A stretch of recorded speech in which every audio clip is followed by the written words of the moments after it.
Salut, je vous montre comment faire un ramonage de cheminée. Alors là, je suis chez des gens en plus qui ont un très bon comportement avec leur cheminée. Ils l'utilisent de manière intense et le résultat est super. Donc déjà, ils utilisent de l'allume-feu, c'est ce qu'il faut utiliser.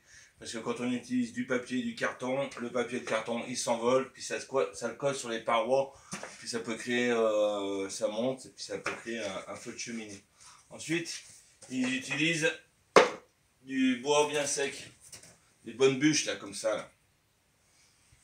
Donc après ça donne une cendre qui est impeccable. La cendre elle me colle pas au doigt. Parce que ça après quand ça colle au doigt c'est des hydrocarbures qui sont collés dans le conduit de cheminée puis ça fout le feu. Donc on met pas de résineux.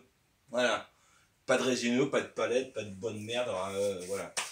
Et ça, on tient éloigné du foyer, on pose loin parce que ça démarre le feu. Donc faut pas qu'il y ait de problème avec si ça se trouve trop près quoi. Et puis, moi, quand je fais mon ramonage, là, je touche le chapeau. Donc, vous devez aussi sentir le chapeau et aller vérifier dehors si vous voyez bien le graton qui sort du conduit.